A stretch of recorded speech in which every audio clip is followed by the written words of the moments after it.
ये कहानी है दुनिया की सबसे खतरनाक हैकर्स की, जो पैसों के लिए दुनिया को लूटने में लगे हैं, जबकि कुछ हैकर्स ऐसे हैं जो इन्हें पकड़ने की कोशिश कर रहे हैं। तो कहानी की शुरुआत में हम हांगकांग में एक पावर प्लांट को देखते हैं, इन्हें जहाँ बिजली बनती है। पर तभी अचानक कुछ लोग यहाँ की सिस्टम को हैक कर लेते हैं और यहाँ की कूलिंग मशीन जो सिस्टम को ठंडा रखती है वो भी बंद कर दी गई थी, जिससे पूरा पावर प्लांट गर्म हो जाता है और हद से ज्यादा गर्मी बढ़ने की वजह से वहाँ काफी बड़ा धमाका हो जाता है, जिससे पूरा ही प्लांट तबाह हो जाता है। इसके बाद हम आर्मी के कैप्टन को देखते हैं, जिससे गवर्नमेंट ऑफिसर्स इस बारे में सवाल कर रही थी, क्योंकि ये कैप्टन आईटी कंप्यूटर में सबसे अच्छा स्टूडेंट था। तो इसीलिए सबको लगता है कि सिर्फ वही इस मसले को सुलझा सकता है। जिसके बाद वो कैप्टन सबको समझाने लगता है कि कैसे यहाँ पर उन लोगों ने सिस्टम को हैक किया है। उन हैकर्स ने दरअसल एक सॉफ्टवेयर रेड का इस्तेमाल किया है, जो एक ऐसा तेज सॉफ्टवेयर है जिससे हम किसी के भी सिस्टम कंप्यूटर की एक्सेस कंट्रोल ले सकते हैं। और ऐसा वो लोग इसलिए कर पाए क्योंकि वहाँ का सिस्टम इतना मॉडर्न नहीं था, पुराना था। तब ऑफिसर उससे पूछते हैं कि अगर हैकर्स ने रेड के जरिए सिस्टम को हैक किया है तो क्या हम रेड के जरिए उन्हें नहीं पकड़ सकते। इस पर कैप्टन कहता है कि जरूर पकड़ सकते हैं, लेकिन इसके लिए हमें प्लांट से रेड का कोड और वहाँ की हार्ड ड्राइव चाहिए, जो दरअसल एक स्टोरेज होता है जिसमें सारा डेटा जमा किया जाता है। पर फिलहाल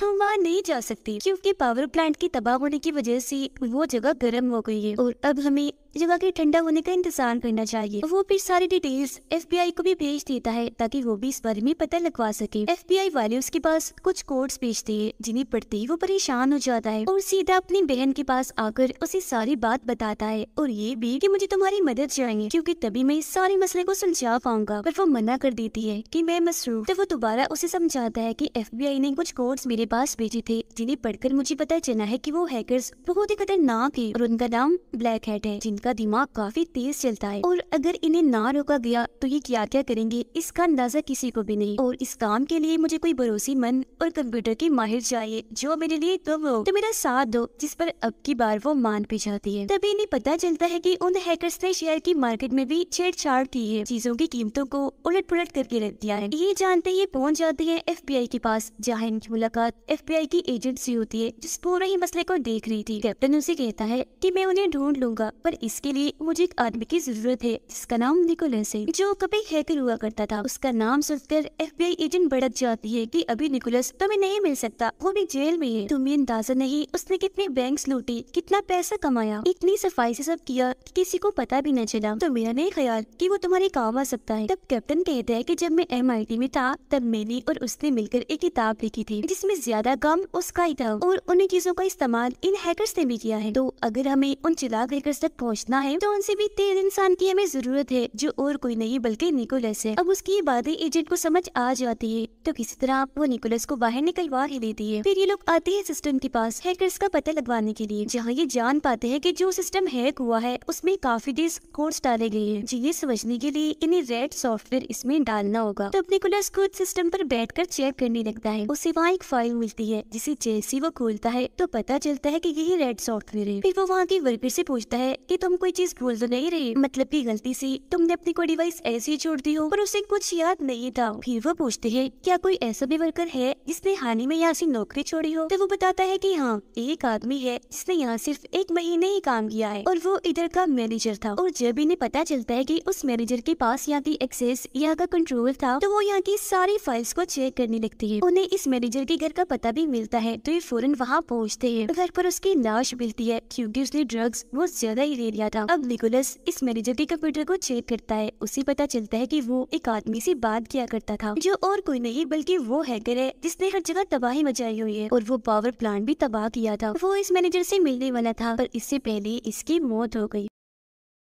अब निकोलस खुद उस हैकर से बात करने लगता है। ये मैनेजर बनकर कहता है कि मैं तुमसे मिलना चाहता हूँ। उनके बीच फैसला होता है कि वो चार्ला के एक होटल में मिलेंगे। अब इन्हें कैसे भी करके उन हैकर्स तक पहुँचना था, तो ये उनकी लोकेशन इन्हें जहाँ वो होते हैं उसे ट्रेस करने लगती है। पता चलता है कि वो एक जगह नहीं रहती बल्कि उनकी लोकेशन बदलती रहती है। इतनी ही देर में यहाँ एक ऑफिसर भी आ चुका था, जिसे सब के बारे में पता चल चुका था। वो ऑफिसर निकोलस को ट्रेस करने वाला टाइमर 1 घंटा से हटाकर 1 दिन का कर देता है, ताकि अगर वो इनसे दूर चोर हो तो ये उसे ढूंढ ले। उसके पैर पर भी एक ट्रिगर लगा हुआ था। चीजें इनके सामने खुलकर नहीं आ रही थी तो ये अभी भी परेशान थे। तो इसीलिए ये कड़ी से कड़ी जोड़ती है कि आखिर उन हैकर्स ने चीजों की कीमतों को उलट पुलट क्यों किया, इसे किसका फायदा हो सकता है। वो उस दिन के सभी लोगों के डिटेल्स निकलवाते हैं जिन्होंने सबसे ज्यादा पैसा कमाया था। इन्हें पता चलता है कि वो टोटल 3 लोग हैं जिन्होंने उस दिन सबसे ज्यादा पैसे कमाए और निकलवाए भी, वो भी एक ही अकाउंट से। तो अब ये लोग इन तीनों के पीछे भी लग चुके थे। अब निकोलस और कैप्टन की बहन उस चाइनीज होटल में पहुंच चुके थे जहां इन्हें हैकर ने आने को कहा था। पर काफी देर तक भी जब कोई नहीं आता तो निकोलस अंदर जाता है चेक करने। वो वहाँ के सिस्टम को चेक करता है जिससे पता चलता है कि इस सिस्टम के एक्सेस, इसका कंट्रोल किसी और के पास है जो इन्हें कब से देख रहा है कि वो यहाँ क्या करने आए हैं। तब निकोलस पता लगवाने लगता है कि ये कौन है और फिर उसे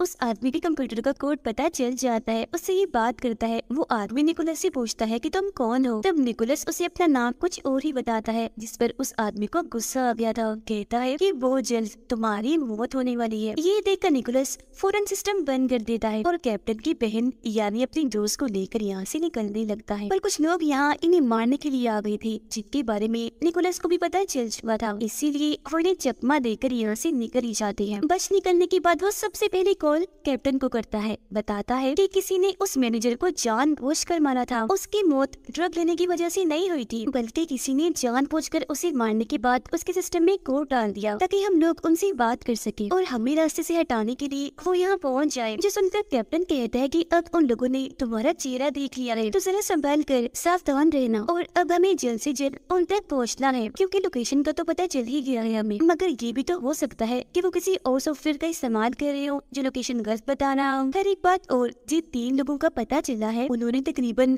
$73 मिलियन निकाले हैं। तभी इधर निकोलस के पास उसकी दोस्त आती है। हम जान पाते हैं कि अब वो दोनों एक दूसरे को पसंद करने लगे हैं। वो निकोलस को बताती है कि हमें हांगकांग जाना चाहिए क्योंकि उन हैकर ने सबसे पहला सिस्टम वही हैक किया था, पावर प्लांट वाला। और अब ये लोग निकल जाते हैं हांगकांग के लिए। उनकी मुलाकात वहाँ के एक आदमी से होती है जो बताता है कि हम समंदर का पानी इस्तेमाल कर रहे हैं वहाँ के सिस्टम को ठीक करने के लिए ताकि वो जगह दोबारा से ठंडी हो जाए। और मेरा नहीं ख्याल कि तुम्हें वहाँ से कुछ मिलेगा, सब कुछ तो तबाह हो गया है। जो सुनकर निकोलस की दोस्त कहती है कि ऐसा नहीं होता, अगर सिस्टम को कुछ हुआ भी होगा तो सारी चीजें, सारा डेटा मेमोरी में जा चुका होगा यानी स्टोरेज में। और अगर हमें वो स्टोरेज मिल गया तो कम से कम हम ये जान पाएंगे कि सिस्टम को है किसने किया था। जो सुनकर वो आदमी कहते हैं कि वो कमरा अभी भी काफी गर्म है, जिसे ठंडा होने में टाइम लगेगा, तभी हम फिर वहाँ जा पाएंगे। अब तभी इन्हें पता चलता है कि ऑफिसर और FBI एजेंट इन्हें बुला रहे हैं क्योंकि उन्हें एक हैकर मिला है जिसके पास कुछ जानकारियाँ हैं। हैकर इन्हें पैसों की जानकारी देता है कि वो अभी तक कोई भी लेकर नहीं भागा, अभी तक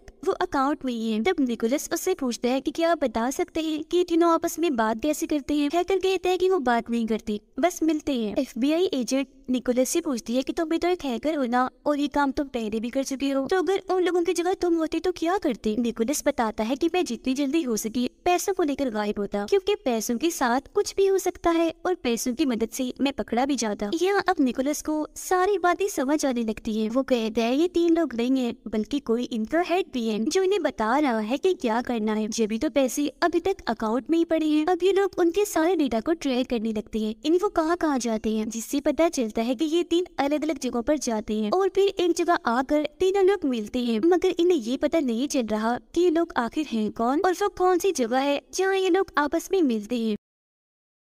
फिर ये लोग उस जगह की डिटेल्स निकलवाते हैं। इन्हें एक नाम मिलता है जो इलियास नामी एक आदमी का था जो हमेशा यहाँ आया करता था। तब ये लोग इलियास की सारी जानकारी निकलवाते हैं और अगले दिन निकोलस उस लोकेशन पर पहुँच जाता है। वो यहाँ सिग्नल को हैक करके मैसेज भेजने लगता है। पर तभी से पता चलता है कि जो हैकर्स है वो बहुत ही चालाक है क्योंकि उन्होंने पहले ही यहाँ के सभी सिग्नल्स को हैक करके बंद कर दिया हुआ है। तो अब ये लोग ब्लूटूथ सिग्नल्स के जरिए उन्हें मैसेज भेजते हैं और जब उनके मैसेज का जवाब आता है तो निकोलस अपने सिस्टम को फौरन बंद कर देता है। जिसके बाद वो ये सारी जानकारी आकर FBI एजेंट को देता है कि हैकर्स का मैसेज आया है। जो सुन वो निकोलस से पूछती है क्या तुम उस मैसेज को समझ सकते हो, जिस पर वो हाँ में जवाब देता है और कहता है मगर इसके लिए टाइम लगेगा क्योंकि ये मैसेजेस काफी मुश्किल है। तभी इन्हें जानकारी मिलती है कि वो सारे पैसे एक कसीनो में भेज दिए गए हैं, इन्हें जहाँ जुआ खेला जाता है, जिसे इन्हें समझ आ गई थी कि वो लोग जान गई है कि हम क्या कर रही है और आगे क्या करने वाली है। तो अभी लोग इलियास पर नजर रखने लगते हैं पर जल्दी उसे इस बात की खबर हो जाती है है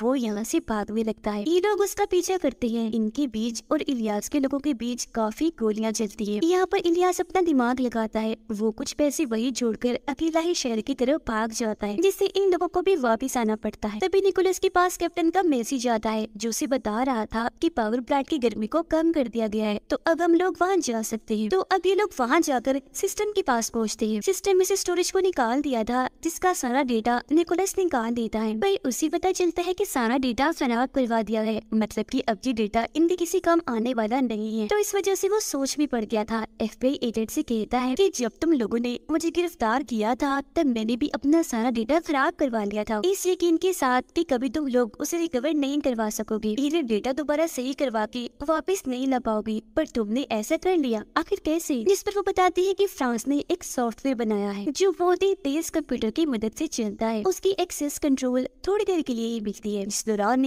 हमने तुम्हारा डेटा रिकवर किया था। निकोलस पूछता है कि अब मुझे उस सॉफ्टवेयर की एक्सेस कैसे मिल सकती है? एजेंट जवाब देती है कि नहीं मिल सकती, लेकिन मैं कोशिश करती हूँ। वो फौरन फिर फ्रांस के ऑफिसर को कॉल घुमाती है, पर वो मना कर देता है। तो वो निकोलस को कहती है कि अब कुछ नहीं हो सकता। निकोलस कहता है मैं उनकी सिस्टम को हैक कर सकता हूँ। तो वो उसे आगाह करती है कि देख लो, सोच लो, अगर इस बारे में फ्रांस के सीनियर ऑफिसर को पता चल गया तो वो तुम्हें जिंदा नहीं छोड़ेंगे। पर वो इस बात की परवाह ना करते हुए सिस्टम पर बैठकर अपने काम में लग जाता है। लेकिन वो बाकी लोगों को कहता है कि आप लोग यहाँ से भाग जाएं, क्योंकि अगर मेरे पीछे फ्रांस के ऑफिसर आए भी तो उन्हें ये बात पता ना चल जाए कि आप लोग भी मेरे साथ मिले हुए हो। तब सारे लोग तो चले जाती है, पर उसकी दोस्त नहीं जाती, कहती है कि मैं तुम्हारे साथ ही रहूंगी। फिर निकोलस अब चालाकी से फ्रांस के ऑफिसर को मैसेज करता है। वो कहता है कि मैं तुम्हारा सुपरवाइजर हूँ, तुमने FBI को मैसेजेस किए थे, मुझे पता चला है, तो अब तुम ऐसा करो कि पासवर्ड को बदल दो क्योंकि हमारा डेटा हैक भी हो सकता है। तो वो ऑफिसर ऐसे ही करता है। वो वीडियो बनाते हुए पासवर्ड बदल रहा था, जो सब कुछ निकोलस भी देख पा रहा था। उसे अब पता था कि वो नया पासवर्ड कौन सा डाल रहा है, जिसकी मदद से वो उनके सॉफ्टवेयर तक आखिरकार पहुंच चुका था, जिसकी मदद से वो पावर प्लांट का सारा डेटा जो खराब करवा दिया था उसे रिकवर करने में कामयाब हो ही जाता है। साथ ही उसे पता चलता है कि ये हैकर्स बहुत ही चालाक है। इन्होंने एक ऐसे सिस्टम का इस्तेमाल किया है जिसे हैक नहीं किया जा सकता। साथ ही पैसे निकलवाने के लिए भी सबसे महंगे प्रोसेस को इस्तेमाल किया, जिसके खूब पैसे उन्होंने भरे भी। यही वजह है कि वो पैसों को कैसीनो में भेज पाए और इतनी सारी हैकिंग भी उन्होंने कर ली। जल्दी इस बारे में फ्रांस के सीनियर ऑफिसर को पता चल जाता है और वो हर जगह ये अफवाह फैला देते हैं कि निकोलस ने हमारी टेक्नोलॉजी यानी वो सॉफ्टवेयर चाइना को बेच दिया है, इसीलिए फौरन उसे गिरफ्तार कर लिया जाए। और जब इस बारे में कैप्टन को पता चलता है तो फौरन अपनी बहन को मैसेज करता है कि निकोलस को कहो कि जल्दी से वहाँ से भागो। जब एजेंट और ऑफिसर वहाँ पहुँचते हैं तो पता चलता है कि निकोलस यहाँ से भाग गया है। तो वो उसकी लोकेशन को ट्रैक करती है, चेक करने के लिए कि वो कहाँ है, पर उनका सिस्टम उन्हें पुरानी लोकेशन ही बता रहा था क्योंकि निकोलस ने अपना ट्रैकर बदल दिया था, यानी जो 1 घंटे से हटाकर 1 दिन का हो गया था। फिर हम निकोलस और उसके दोस्त को देखते हैं। वो उसे कहता है कि तुम भी अब यहाँ से चली जाओ क्योंकि अब हमारा साथ रहना किसी खतरे से खाली नहीं है। अब हम कैप्टन को देखते हैं जो गाड़ी में बैठकर इनसे मिलने आ रहा था, पर इससे पहले वो गाड़ी से निकलता इलियास काफी बड़ी गन से उस पर हमला करवा देता है, जिससे गाड़ी में काफी बड़ा धमाका होता है और बेचारे कैप्टन की वहीं पर मौत हो जाती है। वो लोग अब निकोलस और उसके दोस्त पर भी गोलियां चलाते हैं उन्हें मारने के लिए, लेकिन ठीक वक्त पर यहाँ FBI एजेंट, ऑफिसर और उनकी टीम पहुंच गई थी, जहाँ अब दोनों की तरफ से अंधाधुंध गोलियां चलने लगती है। लेकिन क्योंकि उस हैकर यानी इलियास के लोग बहुत ही ज्यादा थे, इसीलिए वो गोलियां चलाकर एजेंट और ऑफिसर दोनों को ही मार देते हैं। तब तक मौका देकर निकोलस और उसके दोस्त भी यहाँ से निकल गए थे। इसके बाद वो लोग पहुंचते हैं मलेशिया में, क्योंकि कुछ देर पहले उन्होंने देखा था कि हैकर्स मलेशिया के पावर प्लांट को हैक करने की कोशिश कर रहे। और जब भी लोग यहाँ पहुंचते हैं तो इन्हें एक पावर प्लांट और 5 माइनिंग कंपनीज का पता चलता है, यानी जो माइन कान में खुदाई करवाती थी। यहाँ अब निकोलस को सारी बात समझ आ जाती है कि उन लोगों ने हांगकांग वाले पावर प्लांट को जानबूझकर हैक किया था, क्योंकि वो देखना चाहते थे कि हम हैकिंग कर सकते हैं या नहीं, और यहाँ भी वो यही करने वाली है। वो यहाँ के सिस्टम को हैक करेंगी, पावर प्लांट और सारी माइनिंग कंपनीज में पानी भरेंगे, जिसके बाद यहाँ के हालात खराब हो जाएंगे, सारी चीजों की कीमतें गिरने लगेंगी, और जब हर चीज का दाम कम होगा तो तब वो लोग यहाँ अपने $73 मिलियन का इस्तेमाल करेंगे और अपने पैसों को इतना बढ़ावा देंगे जितना किसी ने सोचा भी नहीं होगा। रोका, पर हमने अब उनके सारे प्लान्स पर पानी फेरना है। जन इन्हें पता चल जाता है कि वो सारे हैकर्स इंडोनेशिया में हैं, तो इसलिए अब ये लोग भी वहाँ पहुँच गई थी और पता लगवाने लगती है कि उनके सिस्टम में घुसा कैसे जाए, जिसके लिए प्लान के मुताबिक एक एक्सीडेंट करवाते हैं। और जैसे ही सारे लोगों का ध्यान उस तरफ जाता है तो मौका देकर निकोलस कंट्रोल रूम में घुस गया था और अब इसके पास उनके सिस्टम की एक्सेस आ गई थी। अब पूरा सिस्टम चेक करने पर सारी जानकारी इसके सामने आ जाती है। पता चलता है कि उन लोगों ने अपने $73 मिलियन यहाँ की एक लोकत छोटे बैग में डाल दिए। इसीलिए वो अपने दोस्त को उस बैग में भेजता है, जहाँ जाकर वो बताती है कि थोड़ी देर में मेरी मीटिंग है, पर मेरा पेन ड्राइव जिसमें सारा डेटा है वो खुल नहीं रहा। क्या आप इसे अपने सिस्टम में लगा कर डेटा मुझे निकाल कर दे सकते हैं? जो बात मानकर वो पेन ड्राइव अपने सिस्टम में लगा देते हैं और ऐसा होते उस बैंक की सारी एक्सेस निकोलस को मिल जाती है। और उस हैकर इलियास ने जो पैसे यहाँ छुपाए थे $73 मिलियन वो उन्हें चुरा लेता है। फिर वो इलियास के लिए एक मैसेज और अपना नंबर छोड़ता है। ये देखते ही इलियास उसे कॉल करता है, पूछता है कि बताओ तुम्हें क्या चाहिए, पैसे अपनी तरफ तुमने क्यों ट्रांसफर कर लिए? इस पर निकोलस कहता है कि मैं जानता हूँ तुम्हारा भी कोई बॉस है, तुम मेरी उससे बात करवाओ। फिर जब वो अपने बॉस से बात करवाता है तो वो भी निकोलस से वही सवाल करता है कि तुम्हें क्या चाहिए। जिस वो कहता है कि जब तुम अपना काम पूरा कर लोगे तो उसमें से मुझे एक हिस्सा चाहिए, और अगर तुम एक हिस्सा देने के लिए राजी होते हो तो मैं लुटा देता हूँ तुम्हारे पैसे। इस पर बॉस कहता है कि ठीक है, पर मैं तुमसे पहले मिलना चाहता हूँ। जिस पर निकोलस मान भी जाता है। वो जाने की तैयारी करता है। सबसे पहले अपने पूरे जिस्म पर पेपर्स मोटे कागज लपेटता है, क्योंकि वो जान चुका था कि वहाँ कुछ भी हो सकता है। साथ ही उसने अपने पास कुछ हथियार भी रख लिए थे। वो फिर उस जगह पर पहुंच जाता है जहाँ हैकर्स के बॉस ने उसे बुलाया था। यहाँ आते ही इस पर हमला हो जाता है, लेकिन अब जैसे बॉस उसके सामने आता है वो फौरन हमला करके उसे मार देता है। उसे मारकर उसने अपने दोस्त कैप्टन का बदला भी ले लिया था। इन्हें मारते ही वो यहाँ से निकल गया था, पर काफी जख्मी हो गया था, इसलिए उसके दोस्त उसे सहारा देकर ये उसे ले जाते हैं। फिर अगले ही दिन ये दोनों ये मुल्क छोड़कर निकल जाते हैं। वो बहुत खुश लग रहे थे क्योंकि अब इनके पास $73 मिलियन है और तो पुलिस भी इन्हें नहीं ढूंढ सकती। तो अब ये इन पैसों के जरिए खूब ऐश करेंगे। पर फिर भी कोई और मसला ना खड़ा हो जाए, ये पैसे लेकर यहाँ से फरार हो जाते हैं और इसी के साथ ये कहानी इधर ही खत्म हो जाती है।